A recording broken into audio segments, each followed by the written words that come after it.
కార్మికుల ఆరోగ్యం పట్ల అసలు చిత్తశుద్ధి లేని ప్రభుత్వం వైఎస్ఆర్సీపీ ప్రభుత్వం. గత ప్రభుత్వంలో ఒక ఇటుకు గాని గుప్పుడు ఇసుక గాని వేసిన వైనం లేదు. ఈ 22 నెలల కాలంలో మేము తిరుపతి ఈఎస్ఐ ఆసుపత్రి 50 పడకల నుంచి 100 పడకలు అప్గ్రేడ్ చేయడం జరిగింది. అలాగే అచ్యుతాపురం 30 పడకల హాస్పిటల్ ఆల్రెడీ శంకుస్థాపన చేయడం జరిగింది. ప్రారంభోత్సవానికి కూడా రెడీగా ఉండటం జరిగింది. అలాగే గుంటూరులో 100 పడకల ఆసుపత్రి కోసం 6.35 ఎకరాలు, కర్నూలులో 30 పడకల ఆసుపత్రి కోసం 5.23 ఎకరాల భూమిని కేటాయించడం జరిగింది.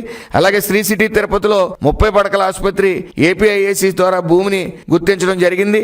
నెల్లూరులో 100 పడకల ఆసుపత్రికి జిల్లా కలెక్టర్ గారి ద్వారా భూమిని గుర్తించడం జరిగింది. విశాఖపట్నం 50 సీట్ల ఎంబీబీఎస్ ఈఎస్ఐసి మెడికల్ కాలేజ్ మంజూరైంది.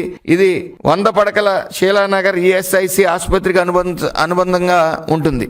అలాగే అమరావతిలో 500 పడకల ద్వితీయ ఆసుపత్రి మరియు 150 బెడెడ్ సూపర్ స్పెషలిస్ట్ పడకలతో కూడిన ఈఎస్ఐసి మెడికల్ కాలేజ్ శంకుస్థాపన ప్రతిపాదన సమర్పించడం జరిగింది. అలాగే చిత్తూరు, బంగారుపాళ్యం, నగరి, గుంతకల్, అనంతపురం, గంగూరు, మచిలీపట్నం, బావులపాడు కొత్త ఈఎస్ఐ డిస్పెన్సరీ కోసం రాష్ట్ర ప్రభుత్వం ఉచితంగా భూమి కేటాయించడం జరిగింది. అలాగే ఈఎస్ఐసి నిబంధనల ప్రకారం రాష్ట్ర వ్యాప్తంగా 30 కొత్త ఈఎస్ఐ డిస్పెన్సరీ స్థాపనకు ప్రతిపాదనలు సమర్పించడం జరిగింది. అలాగే 57 ప్రస్తుత డిస్పెన్సరీ మౌలిక సదుపాయాల సిబ్బంది మరియు సేవా సామర్థ్యాన్ని బలోపేతం చేయడానికి ప్రతిపాదనలు సమర్పించడం జరిగింది.